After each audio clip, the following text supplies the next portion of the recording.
Party అధ్యక్షులు పవన్ కళ్యాణ్ గారి పిలుపు మేరకు అక్టోబర్ 15న ధవళేశ్వరం బ్యారేజ్ దగ్గర తూర్పుగోదావరి జిల్లా నుంచి కవాతు కార్యక్రమం ఆ రోజు ప్రారంభించాం.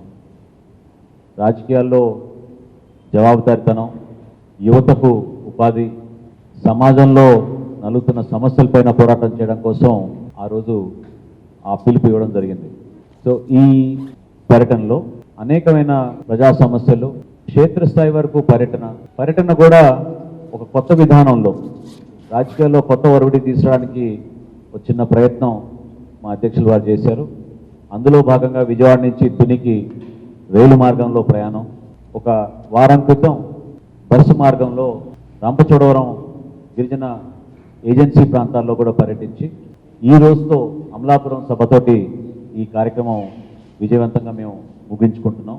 తూర్పుగోదావరి జిల్లాలో అనేక అంశాలు మరి మా దృష్టికి వచ్చినాయి. స్థానికంగా ప్రజలు ఎదుర్కొన్న సమస్యలు, రైతాంగం ఎదుర్కొన్న సమస్యలు, కాకినాడ ప్రాంతంలో ఎస్ఈజెడ్ భూములు కానివ్వండి, కాకినాడ పోర్ట్స్ సంబంధించిన మత్స్యకారుల సమస్యలు కానివ్వండి, ఇల్లీగల్ మైనింగ్ కానివ్వండి, కానీ వినేరుగని రీతిలో తెలుగుదేశం పార్టీ వచ్చిన తర్వాత ప్రభుత్వంలోకి చంద్రబాబు నాయుడు గారి ప్రోత్సాహంతో, ప్రోద్బలంతో దాదాపు ప్రతి నియోజకవర్గంలో కూడా సుమారు 1000 కోట్ల వరకు అవినీతి ప్రజల దృష్టిలో చాలా స్పష్టంగా కనపడుతుంది. వాళ్ళు చేసి చూపిస్తున్నారు, మనకు లెక్కలన్నీ చూపించి ఈ విధంగా మా ప్రాంతాల్లో అవినీతి జరుగుతోంది, శాండ్ మాఫియా ఈ విధంగా ఉంది, గ్రానైట్ మాఫియా ఈ విధంగా ఉంది, ఎర్రమట్టి క్వారీలు ఈ విధంగా అవినీతి జరుగుతుందనేది ప్రతి నియోజకవర్గంలో ప్రజలందరూ కూడా చూపించారు. వీటి గురించి ఎప్పటికప్పుడు పోరాటం చేస్తూ ప్రతిరోజు సాయంత్రం పూట ఒక మంచి బహిరంగ సభ ఏర్పాటు చేసి ఆ సభలో మరొకసారి ఈ సమస్యల్ని ప్రస్తావన తీసుకొచ్చి మరి మా అధ్యక్షుల వారు ప్రతిరోజు ఈ పోరాటాన్ని కొనసాగిస్తూనే ఉన్నారు. ఈరోజు ఈ ప్రయాణం ఈస్ట్ గోదావరిలో ముగుస్తోంది.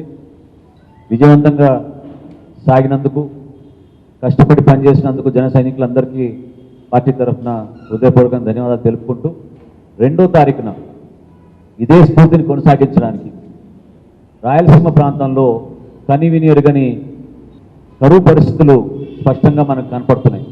రైతాంగం చితికిపోయింది. ప్రత్యేకంగా పత్తి రైతులు, శనగ రైతులు, వేరుశనగ రైతులు వీళ్ళందరూ కూడా చాలా ఇబ్బందికరమైన పరిస్థితుల్లో ఉన్నారు. ప్రభుత్వం నుంచి ఎటువంటి సహాయం ఇంకా అందలేదు.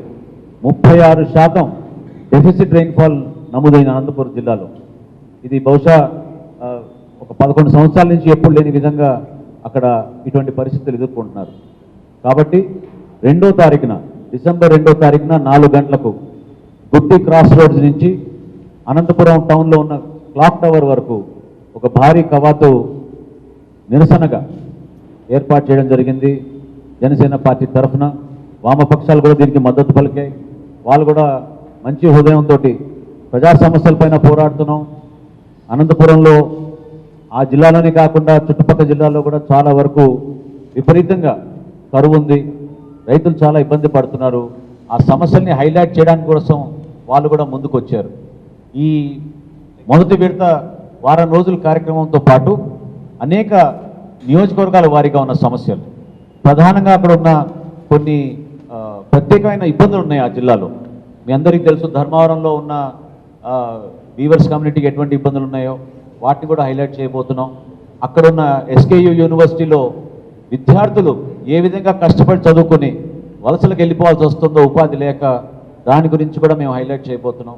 ఇలా ప్రతి కాన్స్టిట్యున్సీలో కూడా పర్యటన మేము ముందుకు తీసుకెళ్ళి అక్కడున్న సమస్యల్ని మరి క్షేత్రస్థాయిలో విషయాల్ని మేము పూర్తి స్థాయిలో అధ్యయనం చేసుకుని ప్రజల పోరాటం జనసేన పోరాటంగా తీసుకుని ఎప్పుడు వాళ్ళకి అండగా నిలబడడానికి కోసం ఈ పార్టీ స్థాపించారు.